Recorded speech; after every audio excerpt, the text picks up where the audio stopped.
Okay, let's see how this goes. About the third time I've tried this. When last we spoke,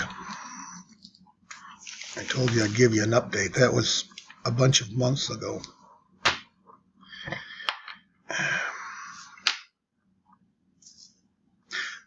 $12.60 days came and went. $12.90 came and went. $13.35 came and went. But then Daniel did say, "Blessed is he who reaches $13.35. So I might have dodged a bullet. This is Isaiah 7. The half of Isaiah 7 everybody always gets worked up about is this one. The sign, etc., etc. I want to talk to you about the first half. Now in the days that Ahaz, which means to grasp or possess, son of Jotham, which means Jehovah is perfect, the son of Uzziah, strength of Jehovah, was the king of praise, Judah. Rezin, the violent rushing, or the bridle or halter. Now that is loaded. Let's just get this out of the way right away. Rezin means a violent rushing, which would be the Kundalini blowout. It also means a bridle or a halter. Now you use bridles and halters on horses. And biblically and symbolically, horses represent consciousness in the Bible. Different colors of horses represent different states or stages of consciousness. Keep this in mind when you're reading about horses under myrtle trees, myrtles meaning stars, and the four horsemen of the apocalypse. Rezin, the violent rushing, the bridle, the halter, king of Aram, the high place, marched up to war against Jerusalem, the city of peace, which would be in the pineal. He was accompanied by Pekah, which means open-eyed, son of Remaliah, which means protected or adorned by Yahweh, the king of Israel. But he could not overpower the city. Right. When it was reported to the house of David that Aram, the high place, was in league with Ephraim, which means doubly fruitful, one of Joseph's sons, the half-tribe of Ephraim and Manasseh replaced Joseph, their father. Now, Ephraim means doubly fruitful, but it also comes, that word Ephraim comes from a root, a Hebrew root, that means covering or bandage. Keep that word covering in mind. In days ahead, when I talk to you, that word covering is going to be front and center at the things we talk about. The hearts of Ahaz, who will grasp or possess, and his people trembled like trees in the forest shaken by the wind.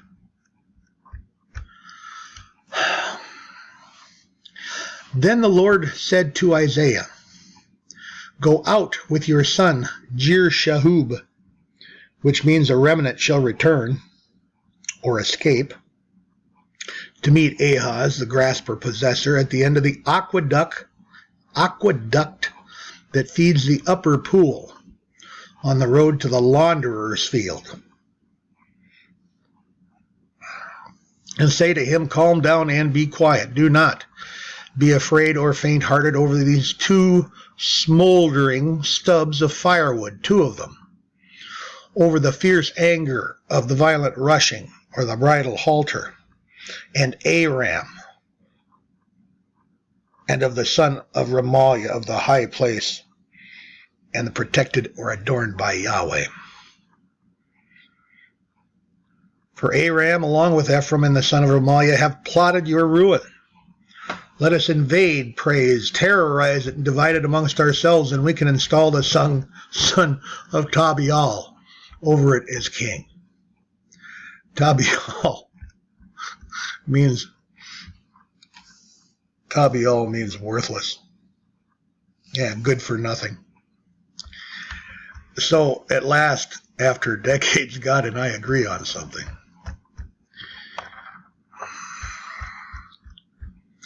But this is what the Lord God says, it will not arise.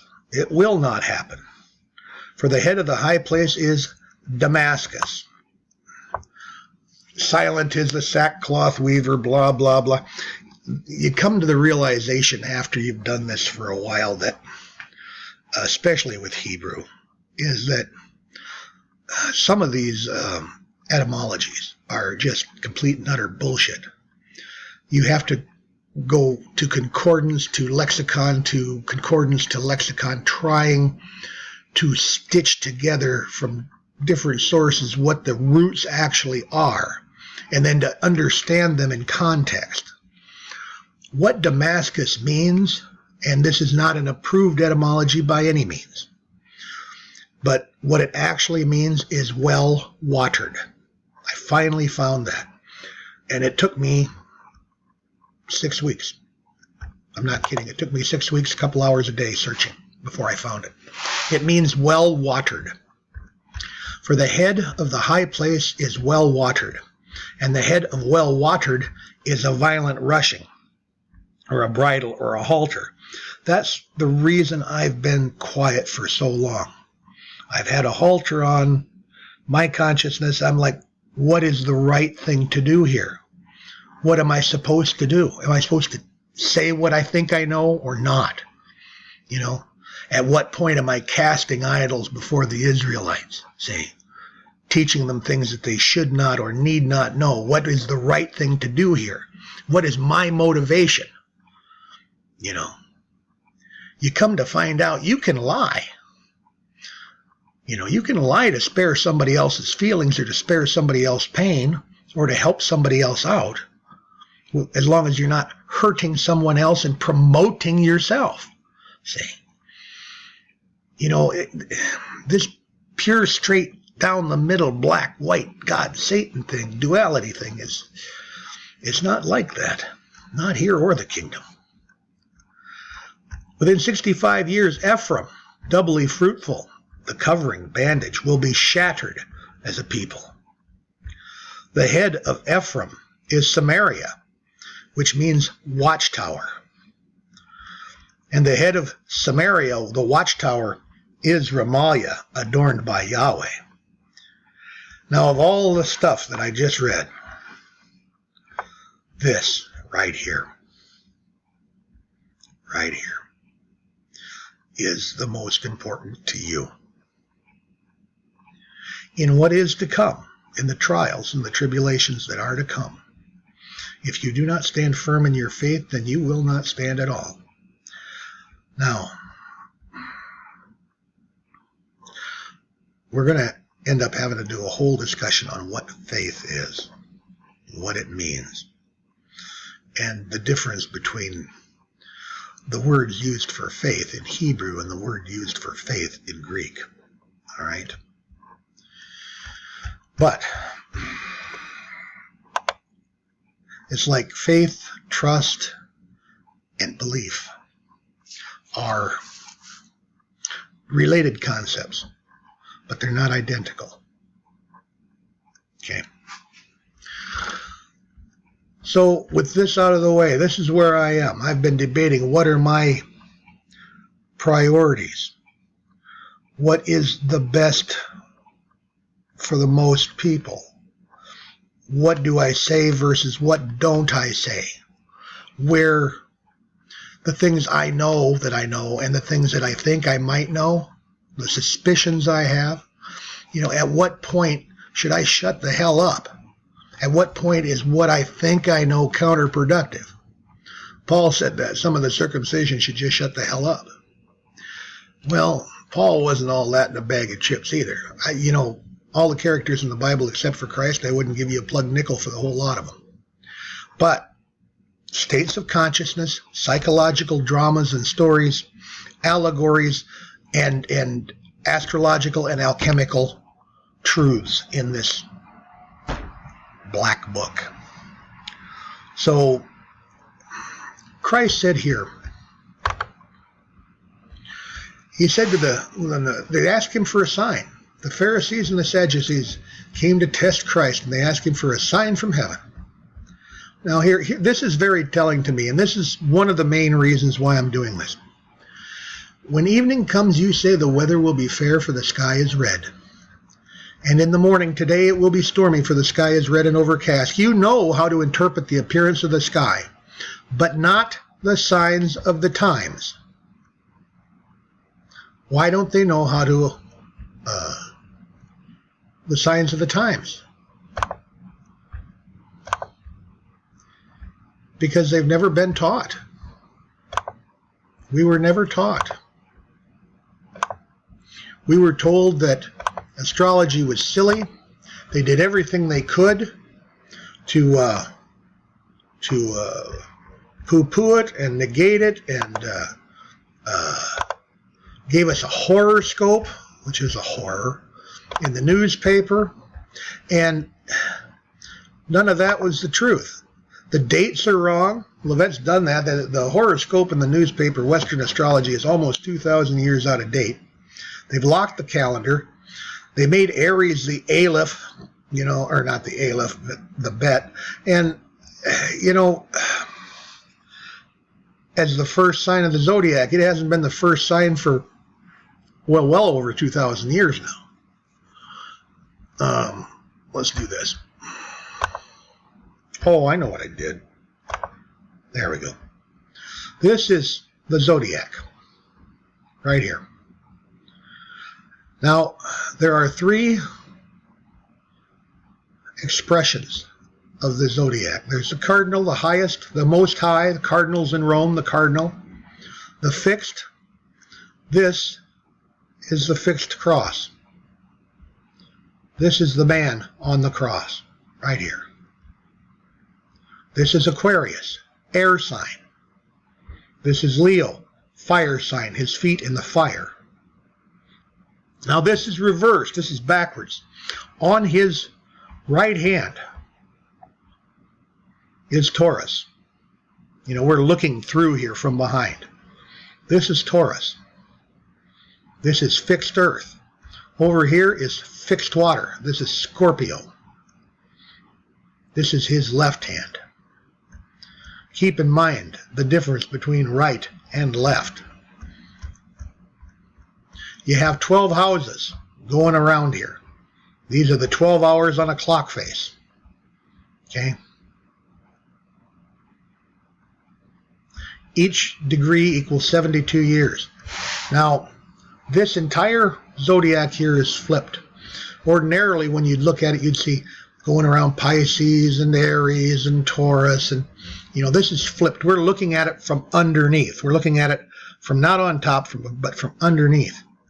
Okay. So as the sun goes around day to day, it goes around in this direction. Okay.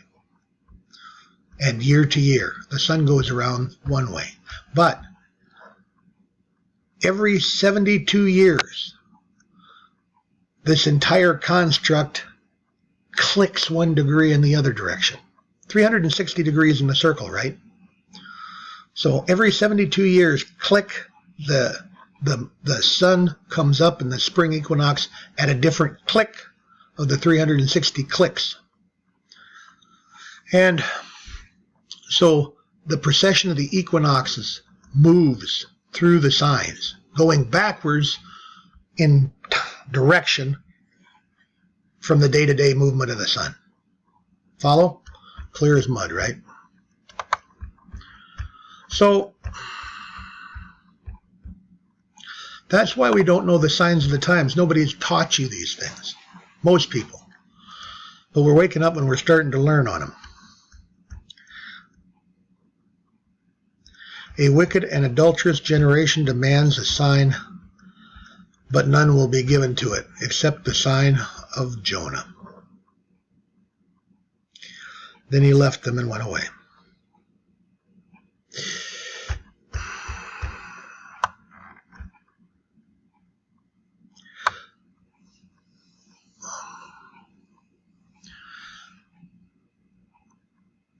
In Caesarea Philippi.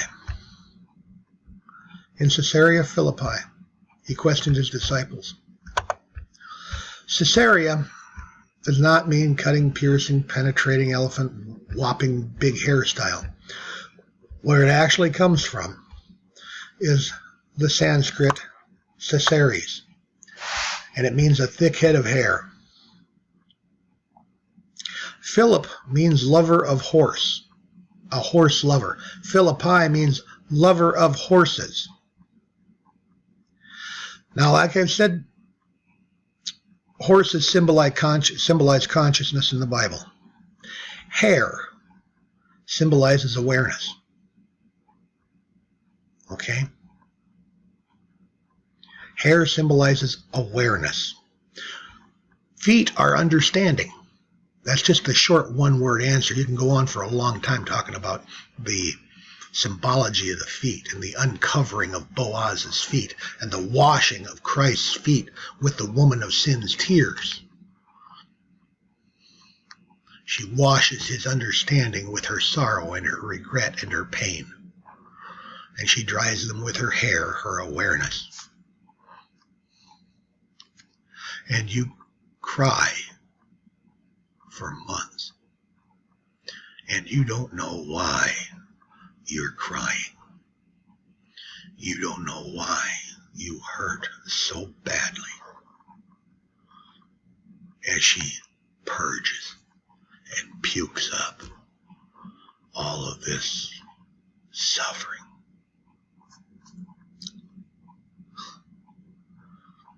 And finally, one day you have to be alone because you're a mess. You have to be alone.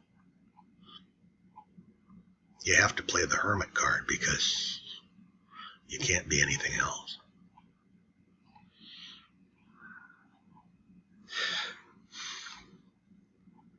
And one day,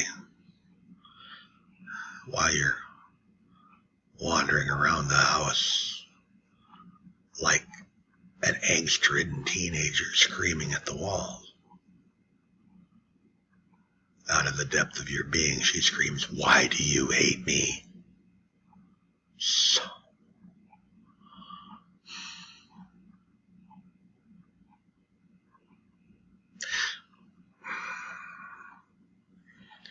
Maybe yours will scream something different.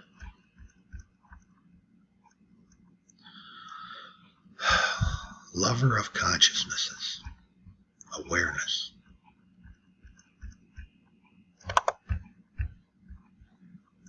He questioned his disciples and said, "Who do people say that the Son of Man is?" They replied, "Some say John the Baptist, and others say Elijah, and still others Jeremiah, or one of the prophets."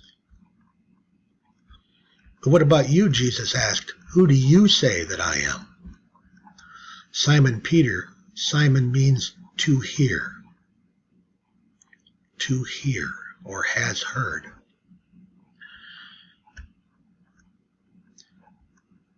Answered, "You are the Christ, the Son of the living God." And Jesus replied, "Blessed are you, Simon, son of Jonah.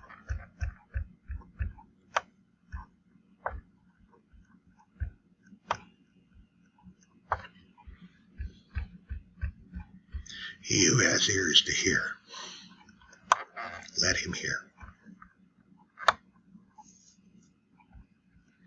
For this was not revealed to you by flesh and blood, but by my Father in heaven. And I tell you that you are Peter, and on this rock I will build my church, and the gates of hell will not prevail against it. I will give you, you leaky vessel, you, the keys of the kingdom of heaven. Whatever you bind on earth will be bound in heaven, and whatever you loose on earth will be loosed in heaven."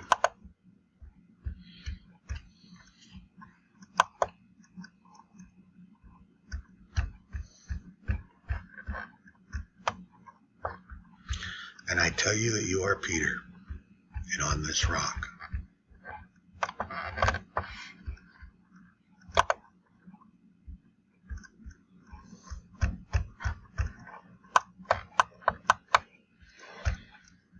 I also now to you say that you are Petros.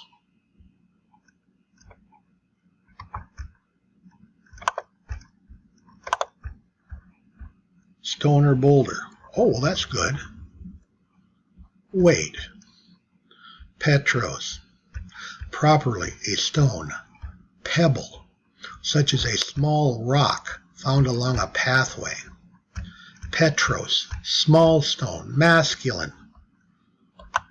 Small, masculine. Isolated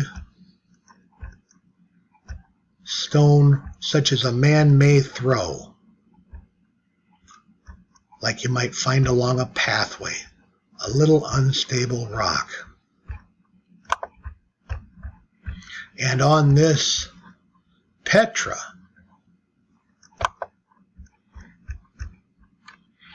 a large mass, noun, feminine, rock, ledge, cliff, cave, stony ground, a mass of what? Connected rock, which is distinct from Petros, which is a detached stone. There's no boulder about it. Petra is a solid or native rock rising up through the earth, a huge mass, such as a projecting cliff.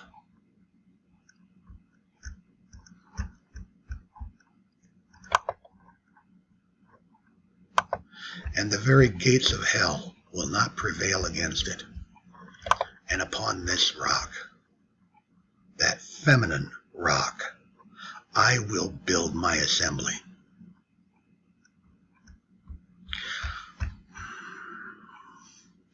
This is alchemy. Plain and simple.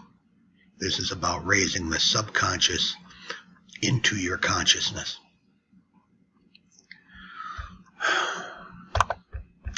I have best heard this, your consciousness, your totality of a human consciousness, as best analogized as an iceberg. And 10% of it that you use every day is above the waterline. 90% of it is down here below the waterline. Now, androgyny. When you come off God's assembly line, you are androgynous. You are both male and female. Right? So, if you are a male, remember this book was written during a patriarchy, by a patriarchy, for patriarchs. It all applies to the female gender here as well. You just have to reverse everything. If you are a man, your junk is on the outside of your trunk, then all of this down here is feminine. And upon this feminine, I will build my assembly. If you are a woman, then your consciousness, while you use the male consciousness, the left brain, yang, active, judging, discriminating, blah, blah, blah, you're also far more in touch with your subconscious. But, and this is an issue for me because Paul talked about the man of sin. Well, the woman of sin cries. This I know. I know that I know. And she's in pain and she hurts. Men aren't known for reacting very well to pain, are they? No, we're not. When the man of sin arises in a woman, what do you think is likely to happen? Paul mentioned this.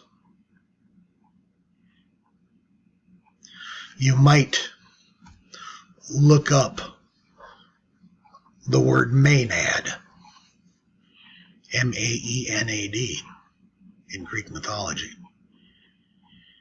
The women who followed Dionysus.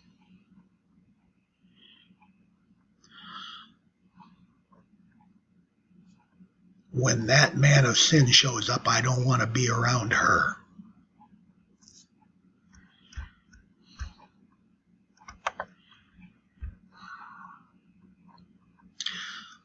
which makes me think of Sunny Peaches. 77, and I miss her. I learned a lot from her on YouTube. I hope she is well. If you ever stumble across this, Peaches, bless your heart and thank you. All right. Whatever you bind on earth will be bound in heaven. And that's more loaded, but I'm still thinking that one through. Okay, let's go with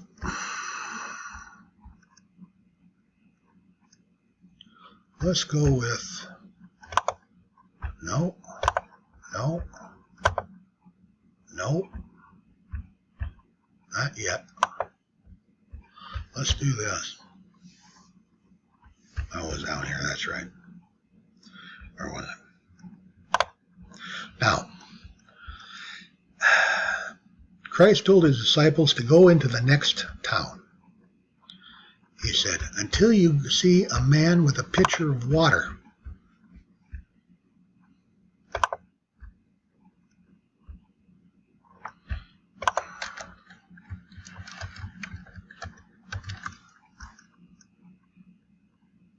When you see the man carrying the pitcher of water, go into his house. Go upstairs. You will find a room already furnished. That one hung me up for a while. Cross-tracking that with Daniel. But it helps me to talk these things through for you because all of a sudden I see things that I had looked right at and hadn't seen.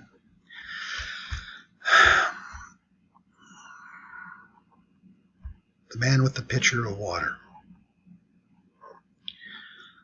Now, here's my question. In a patriarchy,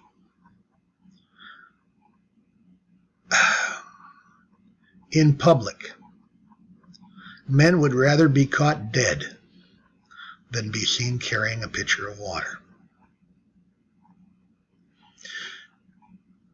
In point of fact, we're finally starting to see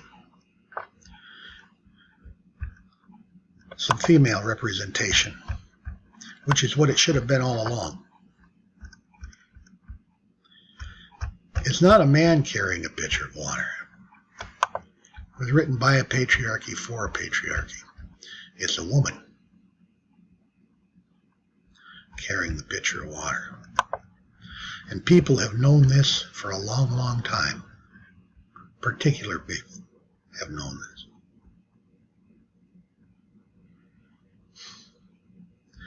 She's not carrying just one pitcher. She's carrying two pitchers.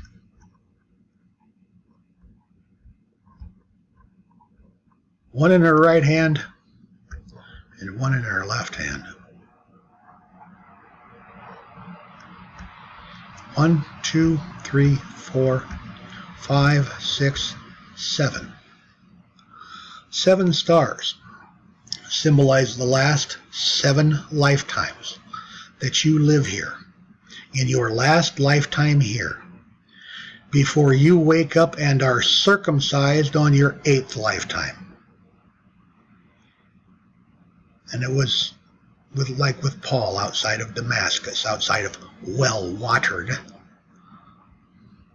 The scales fell away from his eyes, and he could see. We'll talk more about that another time. But look where her feet are. One in the water, one on the earth. You might notice the bird in the background too.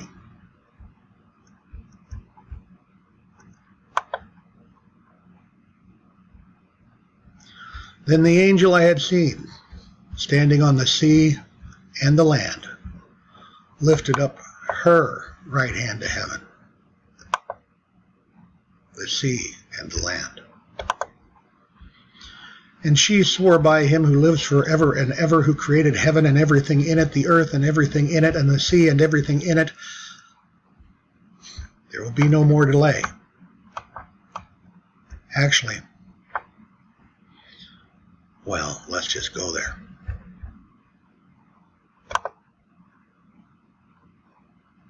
$10.6.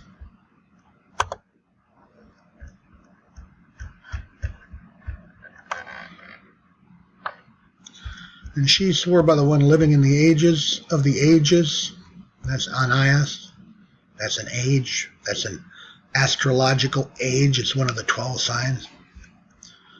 These are the archons. These ages are the archons. There are 12 of them. And she swore by the one living to the age of the ages, who created heaven and the things in it, and the earth and the things in it. Delay no longer will there be. Delay. Time. Not delay, time. Time in sequence, time in duration. The older, the NIV and the new ones, they all, there will be no more time. Time runs out. Maybe you've seen the Illuminati card game. The film runs out. There will be no more time. Doesn't mean that all of existence comes to a parade halt. The Roman Catholics have prophecies, some approved and some not. And the best description I've heard it said, you will become aware. You will see your, you will see your soul as God sees your soul.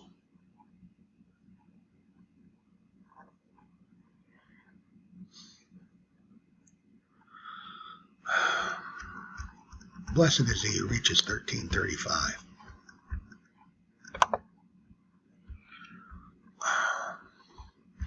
But the seven thunders, the seven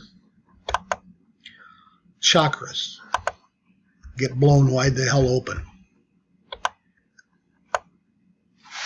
And everybody has a major Kundalini blowout simultaneously. That's the way I see it going down. And when that happens, you're going to see the last 7 lifetimes you spent here. Now, I don't know if it'll be all 7 in just one lifetime, because I imagine there are people at every stage of consciousness. I would imagine that there are, because, you know,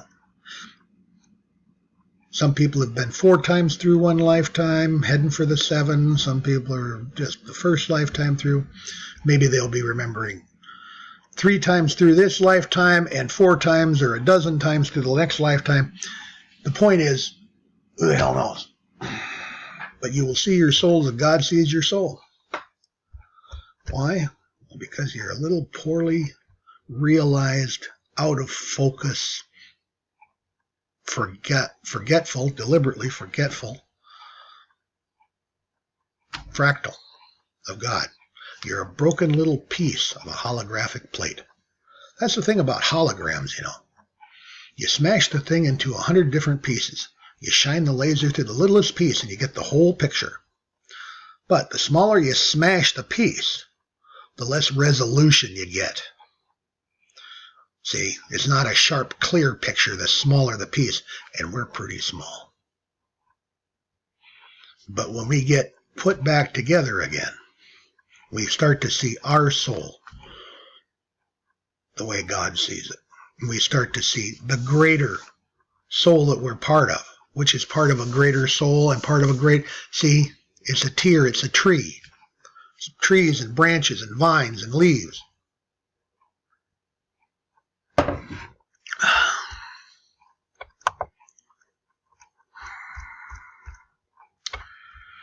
Oh, I hope you deal with all of this better than I have.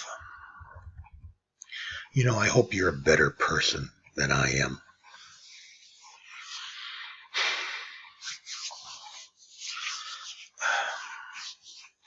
Christ knew what Peter was. Peter was the best of the worst. That's just a fact.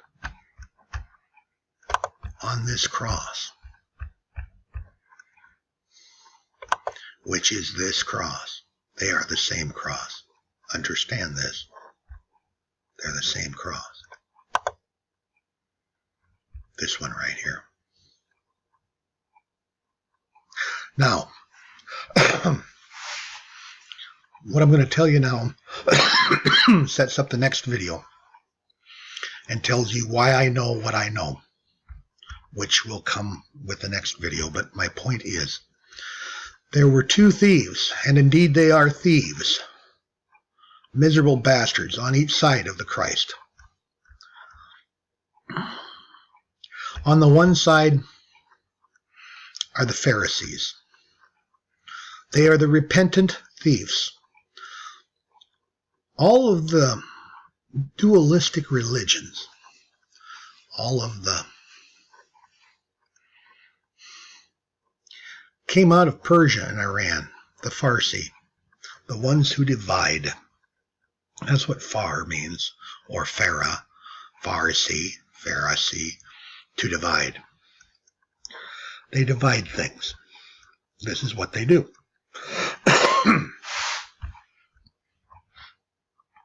Now they're the priestly class, and they are in charge of the temple.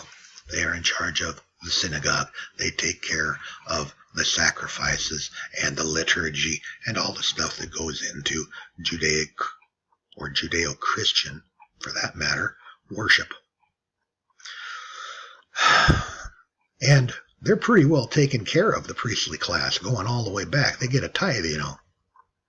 That Melchizedek, that king of Zadok, that king of Jupiter,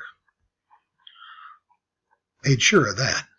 The priestly class was looked after.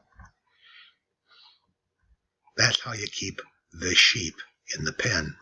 Now, over here, you have the sons of Zadok. And they tell you, and they rewrote their definitions, you know, Zadok means righteousness. Now, these Michael Heisers and all the rest of these clowns that have access to all this learning and all these journals and all these articles and all these reviews, all these dissertations, all these theses that you and I will never see, have to know this.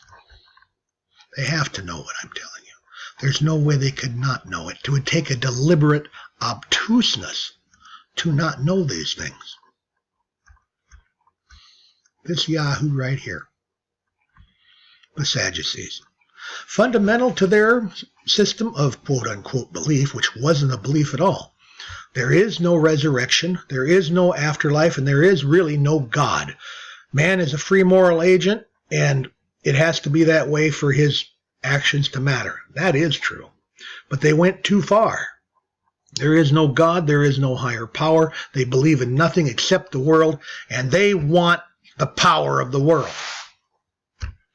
The Pharisees, on the other hand, over yonder here, on the right-hand cardinal cross, they actually believe.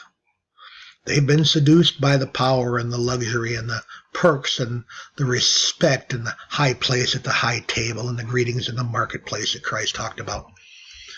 They've been seduced by that. But they have belief. They believe in a God. They believe in more than this place.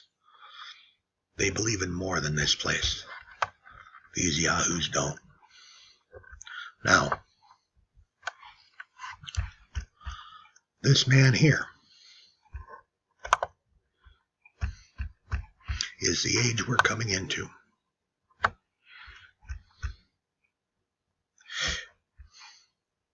Over here, this thief is repentant on the right-hand side of the Father. And he says, or the right-hand side of the Christ, and he said, I'm sorry. Now this asshole over here says, oh, you're God, huh? Well, why don't you pull down a couple legions of angels, drag your ass off that big post, and help us out if you're God. Really, God? Thanks a lot. And this guy tells him to shut the hell up. He said, we deserve to hang here. He said, we screwed the pooch. We're hung out to dry and we got it coming. He said, this guy did nothing wrong.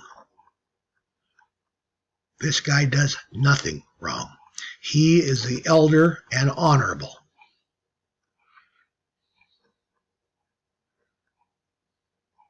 He is the elder and the honorable one. And Christ said, surely to this day you will be with me in paradise. This guy, not so much.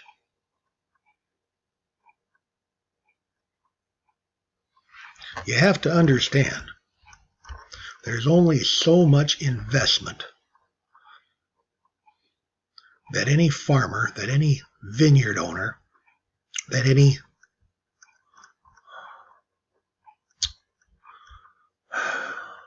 father can make in his children. If it turns out he's a bad seed and there's no redemption in him, he gets cut off. This is what the Christ said. He said there was a bad seed planted here.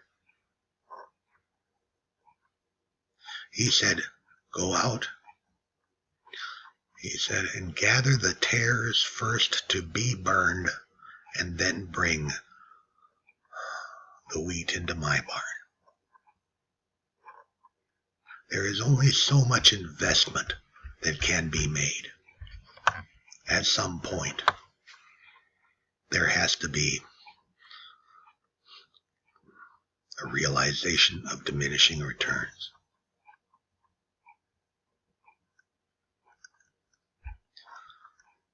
They're the diminishing returns. Now, of this lot, of this useless, worthless tabial, good for nothing, lot, is Peter, the rock. And it's not even so much his consciousness. The spirit is willing, but the flesh is weak.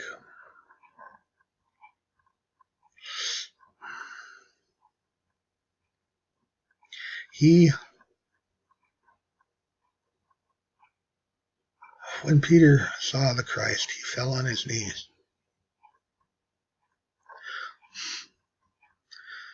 And he said, not me, Lord, for I am a sinful man.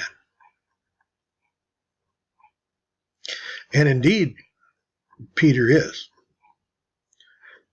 Christ knows this. Christ got Peter's number from the beginning. He knows exactly who Peter is. When Christ says, I have to go to Jerusalem and I have to suffer and I have to die.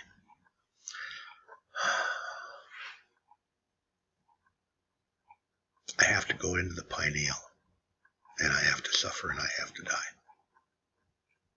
so that you may live. That's heavy metaphor and heavy allegory. Too deep for this right now, but Peter had the temerity. Pete was a big enough jerk-off to think that he had any standing whatsoever as to rebuke the Christ. He said, no, Lord, far be it. No, we won't let that happen. No. And Christ gave him a dressing down and a cussing down he wouldn't forget. He said, get behind me, Satan. You are a stumbling block to me.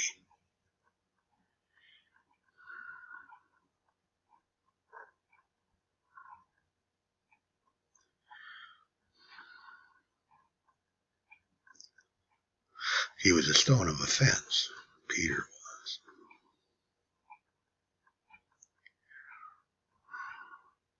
But then in the next breath he would say to him, Peter, I have prayed for you that Satan will not have you.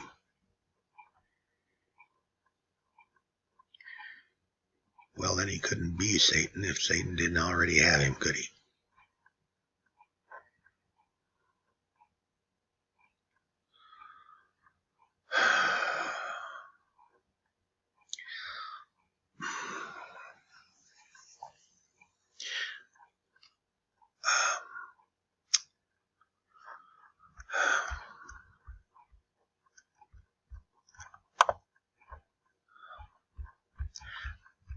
Christ told us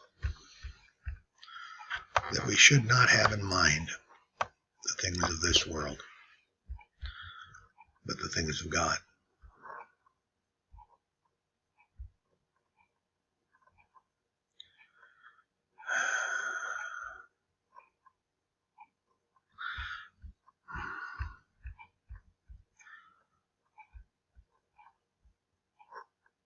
But finally,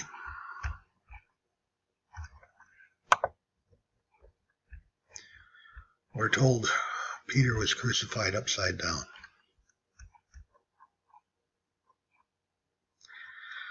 Because he wasn't worthy, and he knew he wasn't worthy. So he was crucified in the flesh, upside down.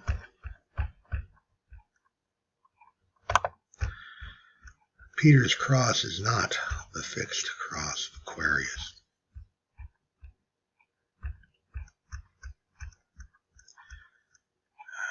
Peter's cross, find another color. Oh, why not? No, let's go purple. Yeah, let's go purple. That's good.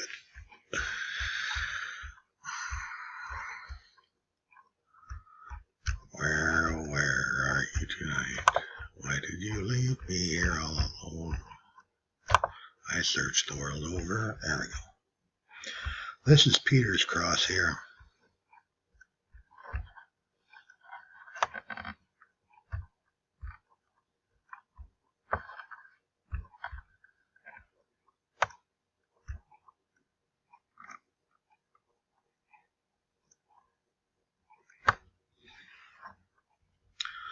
Right there.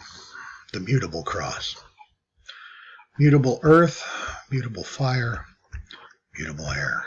Or excuse me, mutable water, mutable air. Peter's head's in the dirt.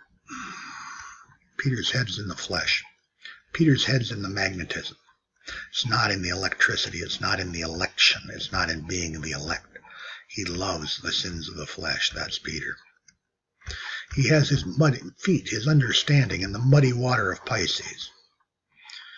With a little more TLC, he might have turned out a hell of a lot better, but it is what it is. In his left hand, in his left hand, is his illuminated, enlightened, philosophical mind, and in his right hand,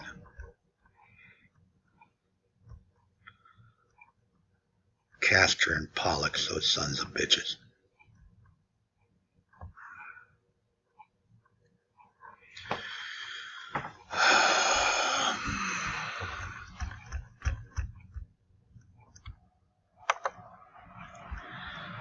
The best of the worst.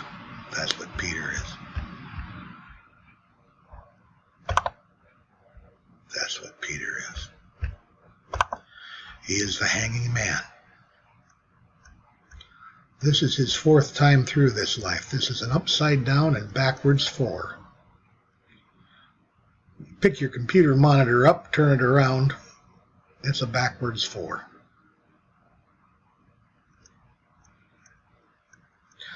And he only has half of his understanding. He doesn't have the other half. Not yet. This is fourth time through this life. Daniel's middle of the week. Week has never been a week. It's been a 7.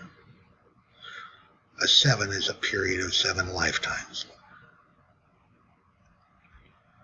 In this last lifetime, Peter's only about half, or a little over half, of where he should be, because he came to in the middle of the week.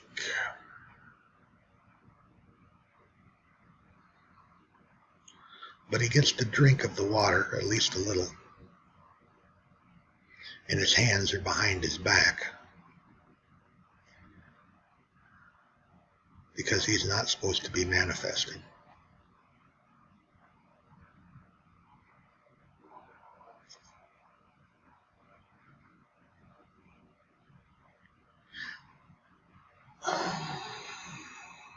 This is the Hanged Man. This is Dan in Judges 5. The Song of Deborah and Barak. Dan, why did you stay with your ships?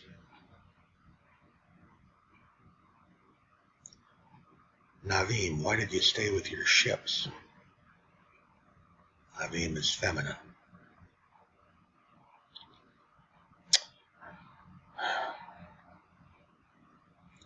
This goes into the whole first shall be last and the last shall be first thing. But there's a right hand there and a left hand, hey? You can go either way with Peter. What he masters in the flesh will be mastered in heaven. And what he doesn't, won't. And he's given the keys to the kingdom. And the pole shift that they want so desperately rides on him. But the whole book is pretty dead certain that there's another half to go. Time, times, and half time.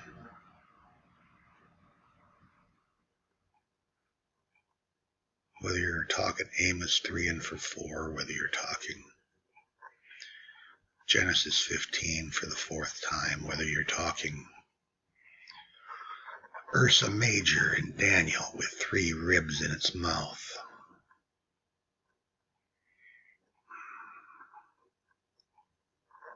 You're still talking about more to go. And Christ said, you will fail me 3 times before the cock crows.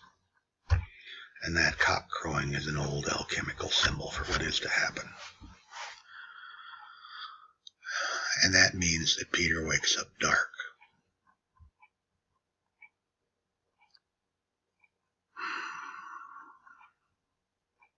The problem is, he's already been dark.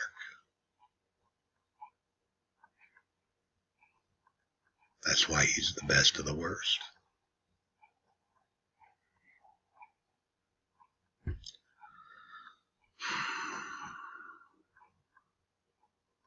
But that's another story.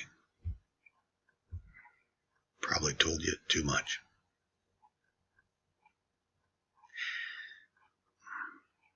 Understand this. Going forward, there are going to be trials, there are going to be troubles, there are going to be tribulations. Do not concern yourself with the flesh. Concern yourself with the spirit. The point here is not to physically survive. That is not the point.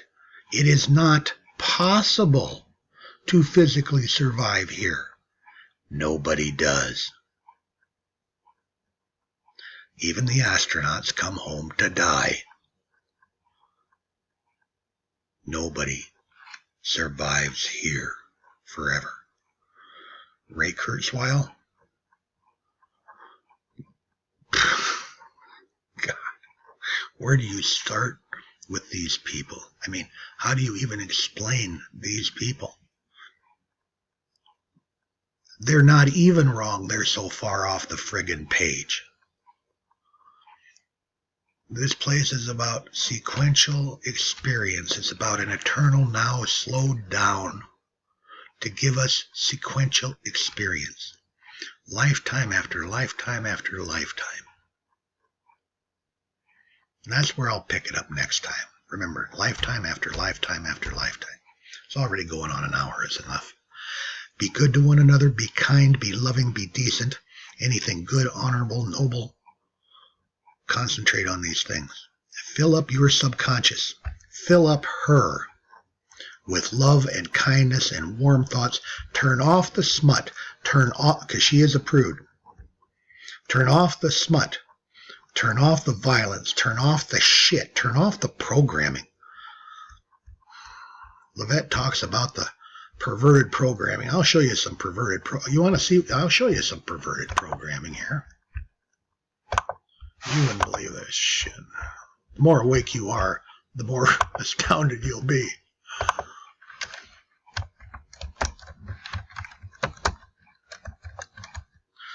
And how deep this programming goes. There. There's Baphomet from Doom Patrol. Looking lovely.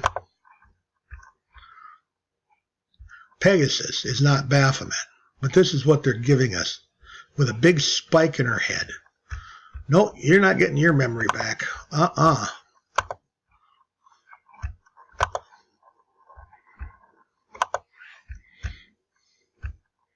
You're not getting your memory back.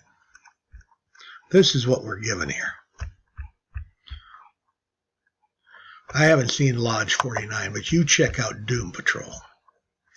And understand that this programming is so deep. It is so bizarre. It boggles the mind.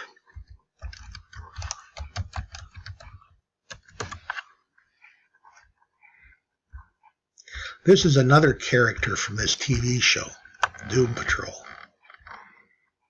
And he is a cartoon character built around this idea of the Charles Atlas. You remember when we were kids, the comic books, and getting sand kicked on his faces and doing the isometric exercises and turn into the bully of bullies. And this is the guy who plays him in the show. This is Flex Mentalo or Mentalo. But there's a pun going on in that too. Muntalo or Muntala, what is it? M-U-N-T-A, Munta, L-A, Muntala. Muntala was what was it? Greek or Latin? I forget. For penis, for prick. It was a vulgarism, the go-to vulgarism like cock or prick or dick. It was a phallic, say. This story we're in, these scripts, is really quite fascinating when you get into it. If you want to see somebody who really can tear apart a script, go check out Matt over at Quantum of Conscience. Matt over at Quantum of Conscience. The guy knows his scripts and he can take them apart. He's doing some brilliant work these days. So listen, you guys. Be smart. Be wise. Be loving. Be kind. Be forgiving. Because if you can't forgive, you can't be forgiven. Got that? And if you don't know the first thing about anything, if you're even, I'm not the sharpest knife in the shed or the sharpest tool in the shed, the sharpest knife in the drawer. If you're even less sharp than I am, just don't be a dick, okay? Be kind. And we will talk again. Bye.